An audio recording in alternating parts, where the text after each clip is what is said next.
술의 절제. 선생님께서는 음식을 절제하지 않는 사람은 성공하지 못한다고 하셨는데 당나라의 이태백은 술을 많이 먹었던 것으로 유명합니다. 그는 지금까지 현인이라는 소리를 듣고 있는데 대인은 음식을 절제하지 않아도 되는 것입니까? 술을 많이 먹으면 마음이 흐려질 수밖에 없습니다. 술을 많이 먹어도 마음이 흐려지지 않는 사람은 천하의 명성을 떨치는 것입니다. 서인은 술을 많이 먹으면 마음이 흐려져서 만사가 꼬이게 되는데 어찌 이를 잘해낼 수 있겠습니까? 이태백은 술을 많이 먹기를 만인보다 더했다고 해도 마음이 흐려지지 않았으니 참으로 천하호결입니다. 이태백도 술을 많이 먹고 정신없이 행동했다면 지금처럼 유명해지지는 않았을 것입니다. 사람들은 이태백이 술과 고기를 마구 먹었을 것이라고 생각할지 모르나 무절제하게 먹은 것은 아닙니다.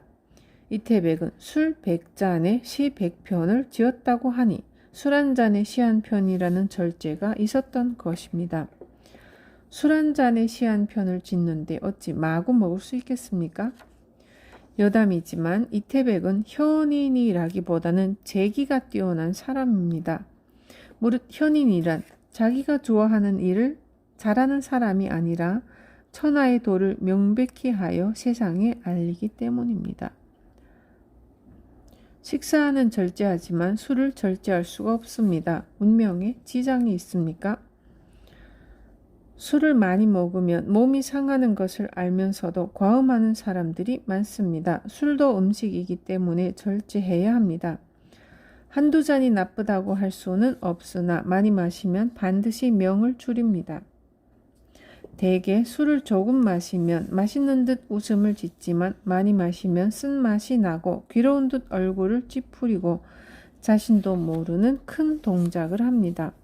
사람은 신명으로 살아가는데 얼굴을 찌푸리는 것은 신명이 괴롭기 때문입니다. 술을 많이 마시면 숨을 가쁘게 내쉬고 머리가 깨지는 괴로움을 당하기도 합니다. 다음 날 뱃속이 이상하고 울렁거릴 때에야 후회하지만 무절제한 사람은 다음에도 똑같이 분에 넘치게 술을 마십니다.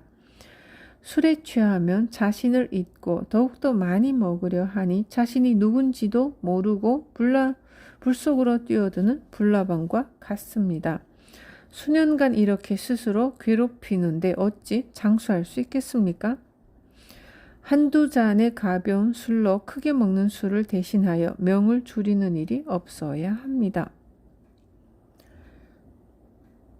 술과 고기를 즐기면 좋지 않다고 말씀하시는데 저는 술과 고기를 즐겨왔는데 아직까지 건강합니다. 술과 고기도 사람에 따라 좋은 사람이 있습니까?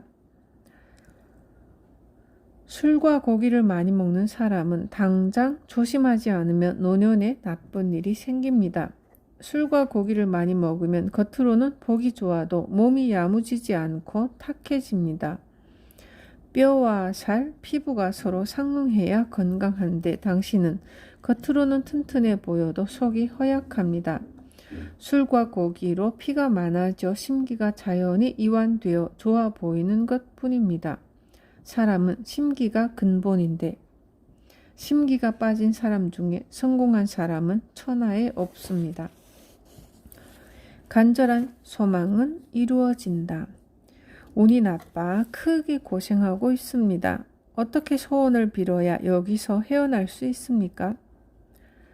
간절한 소망을 담아 기도하여 그것이 천지에 차면 자연스럽게 이루어집니다. 그러나 천일 밤낮을 기도해도 진실이 없으면 신의 가호가 있겠습니까? 진실로 신에게 빈다는 생각이 있다면 목숨도 아깝지 않다는 각오가 있어야 합니다. 식은 나의 목숨을 기르는 근본입니다. 그러니 이것을 바치는 것이야말로 목숨을 바치는 것과 같습니다. 평소에 한 공기의 밥을 먹었다면 반 공기로 줄여 신께 바치세요. 실제로 식사를 바치는 것이 아니라 밥상을 대할 때마다 신께 마음속으로 기도하면 됩니다.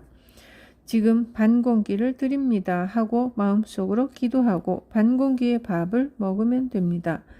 먹지 않은 반 공기는 신이 즉시 받아줍니다. 신은 정직한 사람의 머리 위에 계신다고 했습니다. 물건을 직접 받는 것이 아니라 그 마음과 뜻을 받는 것입니다. 그런데 충분히 먹고 신에게 매일 맛있는 음식을 따로 해서 바쳐도 신은 좋아하지 않습니다. 자신이 먹을 것을 아껴서 올리는 뜻만을 받는 것입니다. 셋을 먹었다면 둘을 먹고 둘이었다면 하나만 먹고 하나였다면 반을 먹어서 그 덕을 키우면 세상에 이루어지지 않을 소원은 없습니다. 이렇게 기원하면 작은 소망은 1년이나 3년이면 이루어지고 큰 소망은 10년이면 충분히 달성할 수 있습니다. 죽을 때 괴로움이 없으려면 훌륭한 분들을 많이 알고 있으나 음식 절제로 신의 뜻에 가까워진다는 말은 처음 들어봅니다. 아무리 선생님의 도가 높다고 하셔도 좀 지나친 것 아닙니까? 마음이 동요하지 않아야 신의 뜻에 가까워집니다.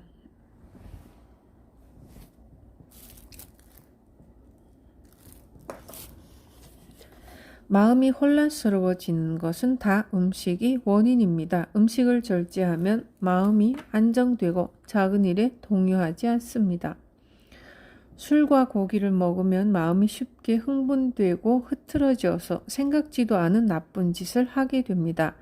또한 과식하면 몸 안에 기가 무겁게 되어 마음이 제갈 길을 정하지 못합니다. 수행을 깊게 하는 사람들은 오후 4시 이후에는 음식을 먹지 않아야 합니다. 이런 방법은 다 기를 고요하게 하여 마음을 다스리기 위한 것입니다. 음식을 절제하지 않으면 밤낮 기도를 해도 마음이 항상 혼미하니 어찌 신을 만날 수 있겠습니까? 다시 말하지만 진정 신을 만나고 싶은 열정이 있다면 자신이 먹는 것을 줄여 마음속으로 신께 드리면 됩니다. 음식을 절제하는 것은 현재와 미래에 다 도움이 되는 일입니다.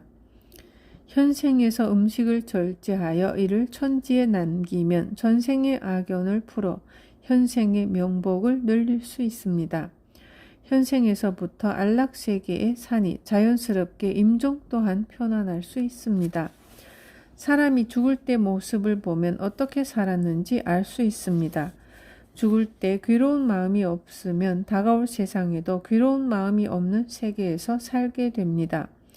현생에서 음식을 절제하여 이를 천지에 늘리면 반드시 미래로 가져갑니다. 현생을 바탕으로 미래에 도움을 얻는 것입니다.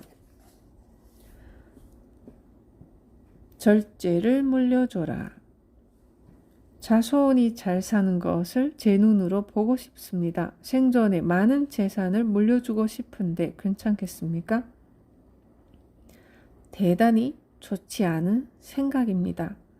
많은 재산을 물려주는 것은 어버이의 사랑이 아니라 자식을 크나큰 곤경으로 내모는 일입니다.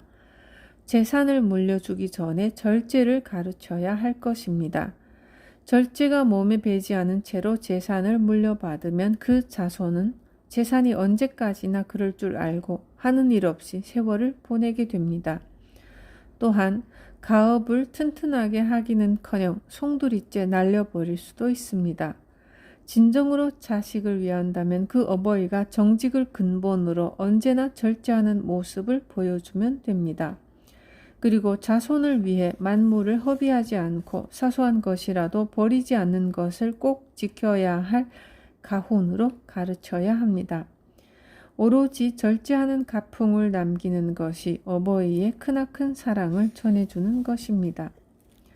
자식을 키울 때 좋은 것만 먹이고 좋은 옷만 입히면 커서도 좋은 사람이 된다는 이야기를 들었습니다. 선생께서는 자식을 어떻게 키워야 된다고 생각하십니까? 무릇 깨달은 사람은 조식을 먹고 물만 마셔도 즐거움이 넘친다고 했습니다. 허사스런 비단옷을 입고 맛 좋은 음식을 먹는 것과 귀의는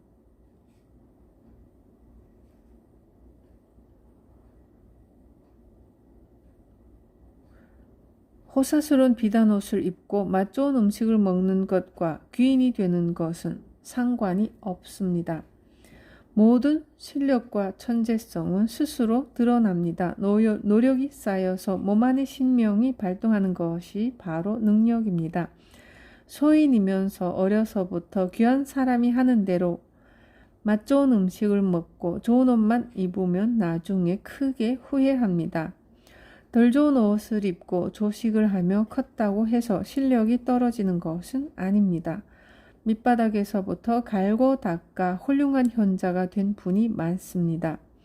부모가 가난하고 세상살이에 쫓겨 스스로 모든 것을 해결하며 산 사람이라도 절대 우매하지 않습니다. 가난하고 궁한 환경에서 뛰어난 사람이 나오는 것은 드문 일이 아닙니다. 시커먼 갯벌 속에 진주가 있는 법입니다. 스스로 열심히 준비하는 사람은 언제나 천하의 쓰임새가 기다리고 있는 법이니 너무 좋은 것만 찾아주지 않아도 됩니다. 만물을 소중하게 절제하라. 노년에 이르렀으나 아직 자식을 얻지 못했습니다.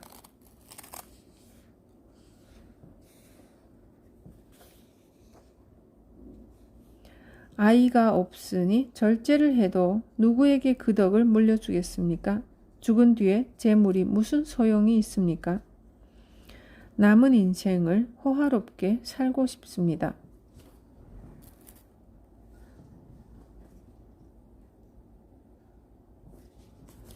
자식이 없는 운명이라도 엄격히 절제하면 반드시 훌륭한 자손을 얻을 수 있습니다. 지금부터라도 소식하여 그 덕이 천지 만물을 이롭게 하면 노년에 가깝더라도 자손을 볼 수 있습니다. 나이가 많아 자손을 보기 힘들더라도 마음은 불생불멸이므로 절제를 늦추어서는 안 됩니다. 육체는 사라져도 마음은 남습니다. 마음은 인연과 인과를 기억합니다. 인연은 원인을 만드는 것을 말하며 인과는 그 원인을 갚는 것입니다. 현생에 나쁜 인연을 맺으면 다시 태어날 때에 나쁜 업보를 받는다는 뜻입니다. 지금 당신이 쌓은 덕이 미래의 당신에게 도움을 줍니다. 믿을 수 없겠지만 세상은 그렇게 돌아갑니다. 만약 현생이 끝이라는 생각에 천지만물을 마음대로 허비한다면 다음 생에는 뼈 빠지게 일해야 겨우 먹고 살 수 있습니다. 전생이나 내생도 다 현생에서 스스로 하기 나름입니다.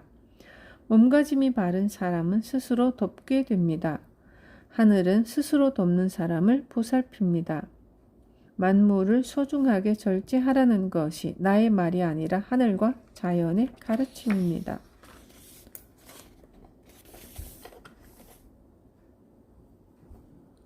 자녀의 운명은 부모하기 나름.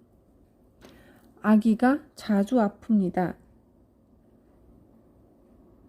저희 아기의 운명이 좋지 않은가요?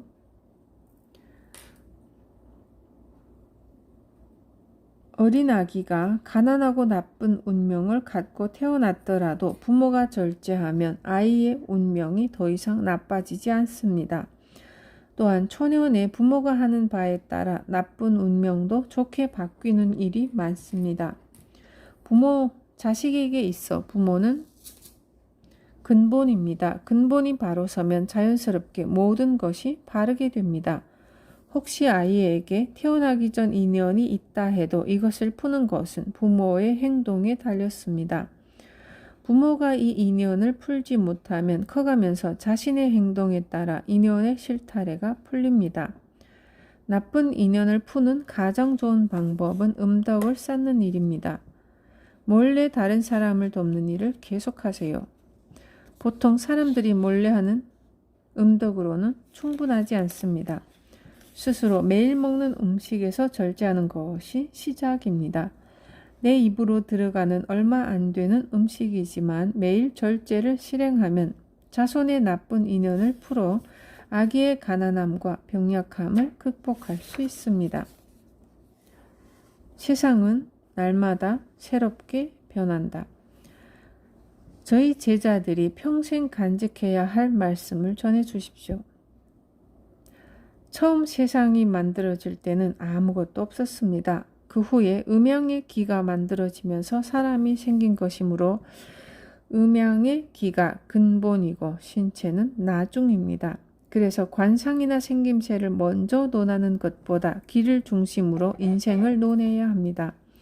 잘 살고 못 살고 오래 살고 빨리 죽는 일이 다 스스로 만드는 기운에서 생깁니다. 사람뿐 아니라 천지 만물은 다 이러한 기운을 근본으로 살아갑니다. 이런 음양의 기운을 보는 것이 내 관상의 비법입니다. 우주의 기운은 너무 커서 눈앞에 있다 해도 쉽게 볼 수 없습니다. 관상은 먼저 우주의 기운과 세상의 이치를 근본으로 해서 스스로 덕을 배우고 몸을 삼가는 것이 첫째 일입니다. 만물은 모두 각자의 상을 가지고 있습니다. 하찮은 미물이라도 상을 갖지 않은 것은 없습니다. 세상 모든 것이 모양새와 살아가는 방법이 있는데 하물며 사람이 없겠습니까? 다른 사람의 운명을 보기 위해서는 우주가 돌아가는 이치를 알아야 하며 그래야 만물의 이치 또한 꿰뚫어 볼 수 있는 것입니다. 상을 보는 이유가 무엇입니까? 만인에게 우주의 이치와 세상 살아가는 이치를 가르치고 베풀기 위함입니다. 스스로의 안위와 편안함을 위해 상을 보는 것은 이치에 어긋나는 일입니다. 그렇다면 만인에게 세상의 이치를 알려주는 이유는 무엇입니까? 만인으로 하여금 만물을 사랑하게 하여 온 세상이 자비와 사랑으로 가득 차게 하는 것입니다. 세상 사람들에게 이치를 가르친다고 그것이 자신의 덕이라고 생각하면 안 됩니다. 자신이 다른 사람을 가르치는 것도 다 천지자연의 덕이지 스스로의 덕은 아닙니다. 이렇게 스스로 겸손함으로써 점차 깨달음에 이르게 되면 자연스럽게 다른 사람이 추앙하는 사상가가 되는 것입니다. 천지에 베푸는 것이 곧 얻는 것이라는 것을 한시도 잊으면 안 됩니다. 다시 한번 강조하지만 베푸는 덕을 자신의 능력이라고 여기면 끝내 천지 만물의 이치에는 도달하지 못합니다. 모든 덕은 천지자연에서 나오는 것입니다. 그것을 자신의 덕이라고 생각하면 자연의 덕을 훔치는 일이니 어찌 좋은 일이라 하겠습니까?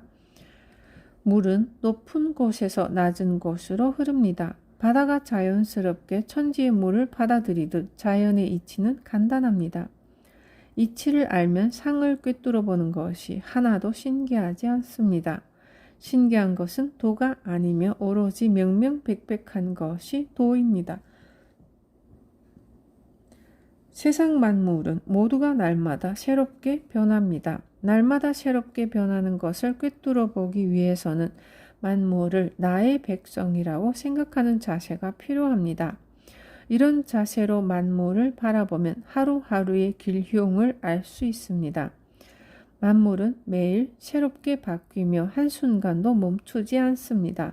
사람 또한 혈기가 전신을 순환함에 따라 혈색이 시시때때로 바뀌는 것입니다.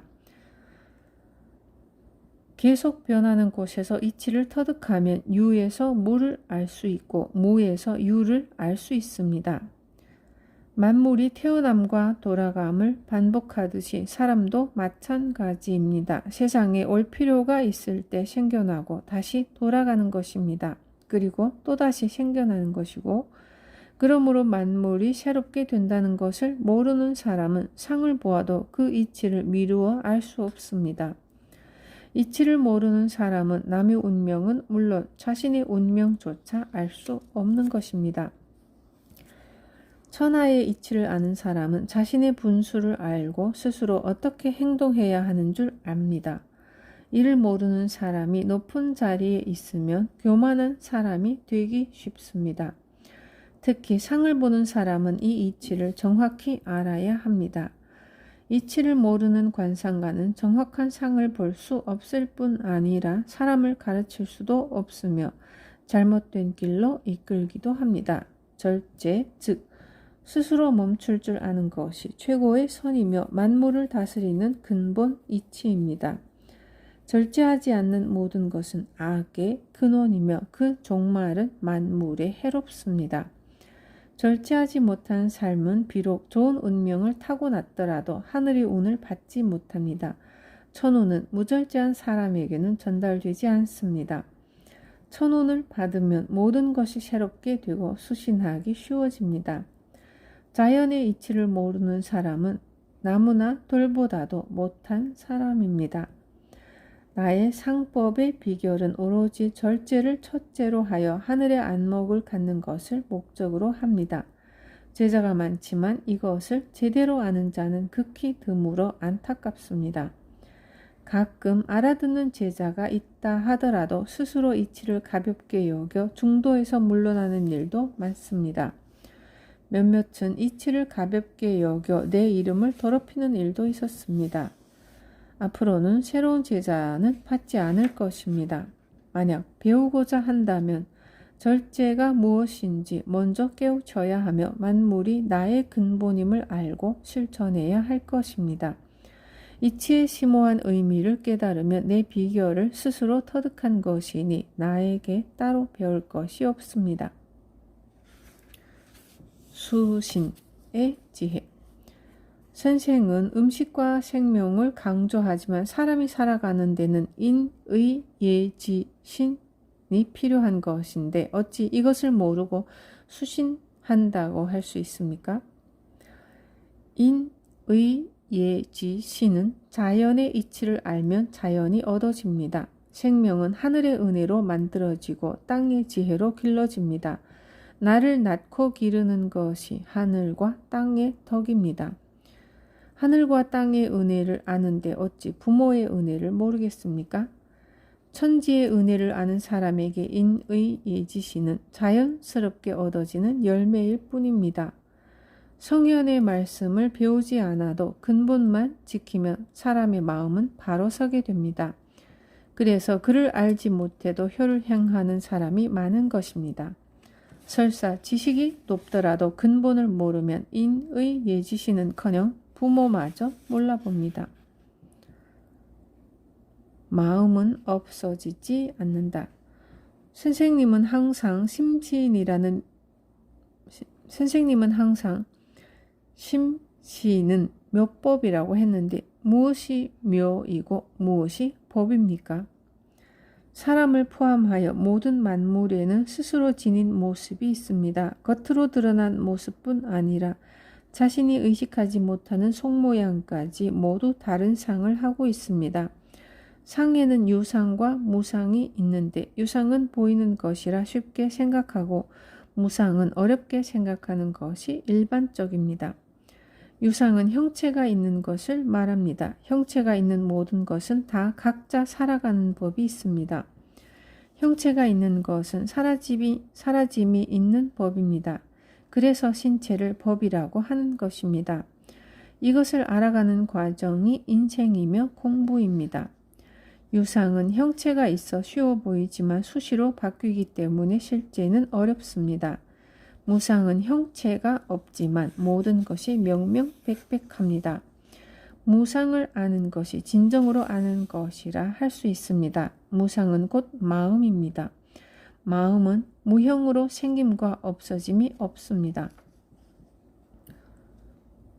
흔히 마음의 움직임을 묘하다고 합니다. 원래 우리의 본성은 미묘한 마음에서 시작해서 밖으로 그 형색을 드러내는 것이 이치입니다. 그리하여 심의 묘와 신의 법칙을 알게 되며 천지의 이치를 알아볼 수 있는 것입니다. 묘법이란 이런 깊은 이치를 표현한 말입니다. 종교의 근본 원리는 같다.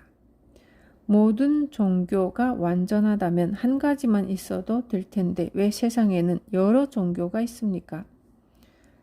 불교를 믿는다고 해서 자비만으로 다스릴 수 없고 유교를 믿는다고 해서 예만으로 백성을 다스릴 수는 없습니다. 나는 종교에 울타리가 있다고 생각하지 않습니다. 옳은 이치는 다 하나로 통합니다. 무릇 신은 천지에 가득하며 우리 마음속에도 계십니다. 바깥에 있는 신으로부터 영험한 기적이 나타나는 것이 아니라 다 내 안에 신이 함께할 따름입니다. 언제나 스스로 절제할 때 신은 모습을 드러냅니다. 아끼고 검소하며 만물을 헛되이 쓰지 않으면 항상 신과 함께하는 것입니다. 어떤 신이든 만물이 허비되고 버려지는 것을 좋아하지 않습니다. 그러므로 종교가 어떻든 스스로 삼가하고 만물을 허비하지 않는 사람이 복을 받습니다. 종교 사원이나 사찰에는 재물이 모이는 경우가 많습니다. 흥하는 종교인들은 음욕을 삼가고 항상 조심하여 규칙을 엄격히 지키며 살아갑니다. 하고 싶은 일을 마음대로 하지 않는 절제가 천지에 퍼져 그 덕이 다시 돌아오기 때문에 큰 복을 받는 것입니다. 종교인 중에서도 허화로운 생활을 하며 만물을 함부로 낭비하는 사람은 자신의 영혼을 깨뜨리는 사람들이니 아무리 겉으로 아름답게 꾸며도 남들이 알아주지 않습니다. 사치를 멀리하고 검소한 옷을 입고 음식을 절제하여 매일매일 크게 덕을 쌓으면 그 덕이 하늘과 땅을 다 채우고도 남습니다.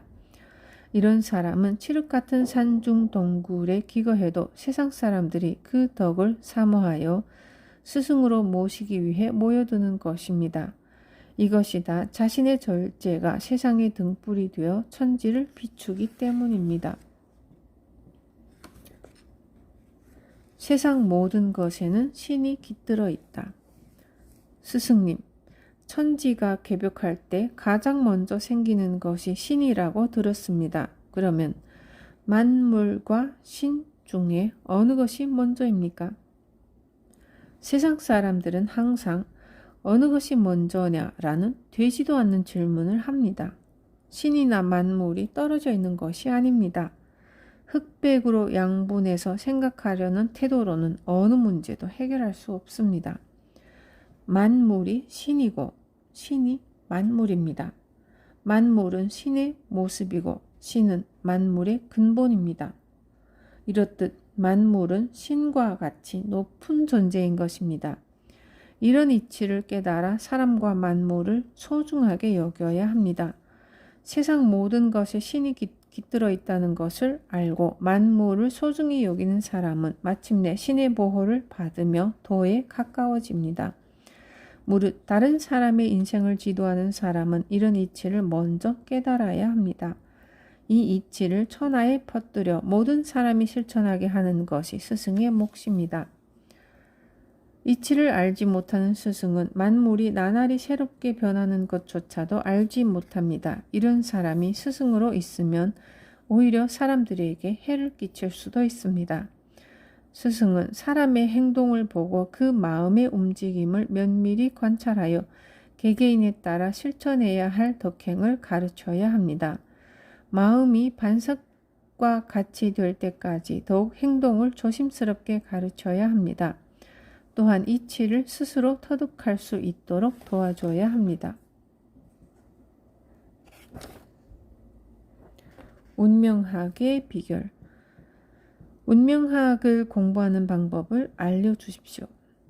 책을 파고들면 운명이 보이지 않습니다. 상의 기륭을 분명히 밝히려면 언제나 절제해야 합니다.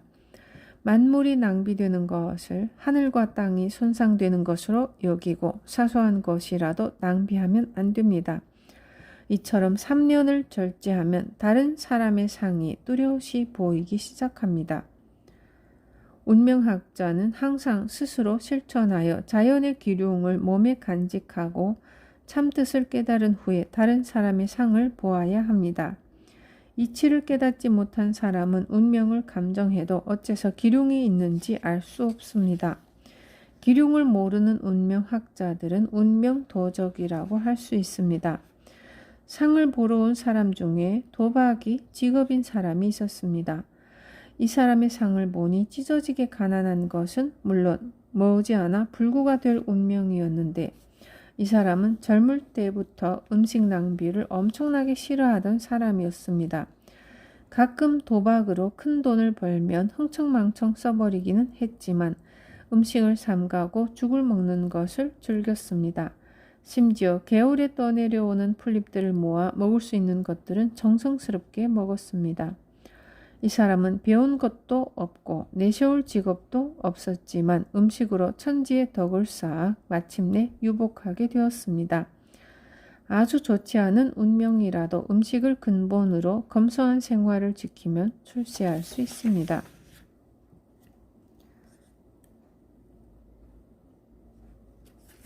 운명은 정해진 것이 아니다. 선생님은 천하제일의 관상가라고 소문이 대단하십니다. 그런데 왜 음식 절제만 강조하시고 인생의 기륭에 대해서는 자세한 말씀이 없으십니까? 내가 왜 상을 보는 줄 아십니까? 상이란 스스로 몸을 다스리고 천하를 다스리는 대도이기 때문에 나 혼자 알아서는 안 되기 때문입니다.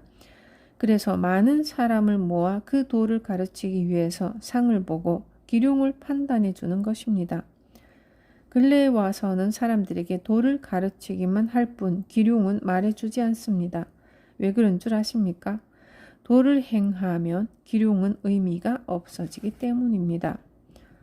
도의 근본은 식이요. 식을 근본으로 하여 도가 시작되니 음식에 관한 말을 많이 할 수밖에 없습니다. 상은 있다가도 없고 없다가도 있는 것입니다. 기륭이란 처음부터 확정된 것이 아닙니다. 식을 절제하면 심신이 엄중해지므로 당연히 몸과 천하를 다스릴 수 있는 근본이 섭니다. 천지의 이치를 깨닫고 그것을 근본으로 하여 기륭을 판단해야 합니다. 이치를 모르는 보통 사람들도 음식을 절제함에 따라 그 법칙을 하나둘 깨닫는 것을 많이 보아왔습니다. 천하의 이치가 마음속에 싹 틔우는 모습을 본 것입니다. 이치가 마음에 싹 트면 마음이 바르게 되어 몸이 자연스럽게 다스려집니다.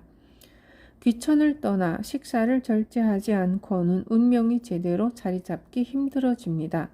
사람으로 태어나 만물의 법칙을 아는 것이 삶의 근본입니다.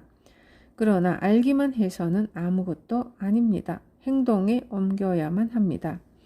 운명학의 근본도 식사 절제입니다. 식사를 절제하면 마음이 동요하지 않고 마음이 동요하지 않으면 그 법칙을 빨리 깨달을 수 있습니다.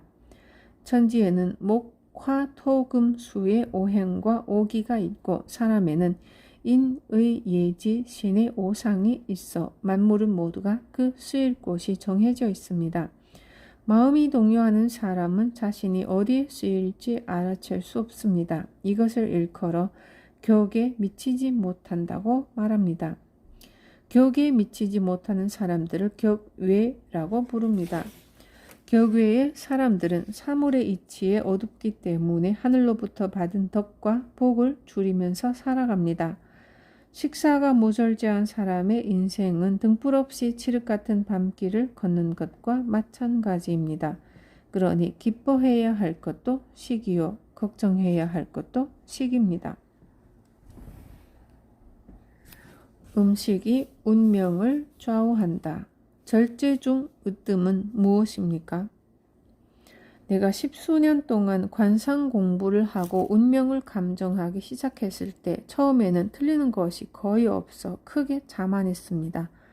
하지만 시간이 지나면서 큰 괴로움이 생겼습니다. 당시에는 식사의 중요함을 모르고 상을 보았습니다. 그래서인지 가난할 운명이었는데도 부자가 되고 일찍 죽어야 할 사람이 오래 사는 것을 종종 보았습니다. 반대로 관상으로는 나중에 부자가 될 사람이었는데도 가난하게 되고 장수할 상을 가진 사람이 요절하는 것도 보았습니다. 운명학자로서 상이 틀린다는 것은 너무나 괴로운 일이었습니다. 상을 보아 기륭을 판단하는 것만으로는 모두 맞출 수 없다는 사실도 알게 되었습니다. 고단한 수행 끝에 기륭의 근본이 식사에 있음을 알게 되었습니다. 음식의 중요성을 깨달은 이후에 식사의 절제 여부를 알아보고 그에 따라 평생의 기륭을 판단하니 만에 하나도 실수하는 일이 없었습니다. 수년간 사람들에게 일을 가르치고 가르침을 따르는 사람들에게 확인 또한 많이 해보았습니다. 1년 뒤에 틀림없이 큰 화를 입어야 될 사람도 식사를 절제하면 반드시 화를 모면했으며 오히려 뜻하지 않은 좋은 일까지 생겼습니다. 또 평생 가난을 면치 못하는 불행한 운명을 갖고 있던 사람도 성공하게 되고 세상에 널리 유명해지기까지 했습니다. 오랜 지병으로 정말 절대로 오래 살 수 없었던 사람도 음식으로 인해 장수하는 것을 헤아릴 수 없이 많이 봤습니다. 잘 살고 못 사는 것, 오래 살고 일찍 죽는 것 등은 물론이고 성공이나 출세 등도 모두 음식을 절제하는 것이 그 시작이며 끝입니다. 이를 깨달은 이후 사람들에게 이것을 권하기 위해 쌀밥을 먹지 않고 쌀이 들어간 떡조차 먹지 않는 생활을 해왔습니다. 다만 하루에 보리밥 3그릇으로 먹는 양을 정하고 술은 어렸을 때부터 대단히 좋아했지만 작은 잔 3잔으로 그 양을 정했습니다. 이렇게 정한 것은 다 나를 위함이 아니라 사람들을 위해 내 식을 줄인 것입니다. 세상에 큰 뜻을 펴고자 하는 사람이라면 단 하루만이라도 음식을 절제해 주시기 바랍니다.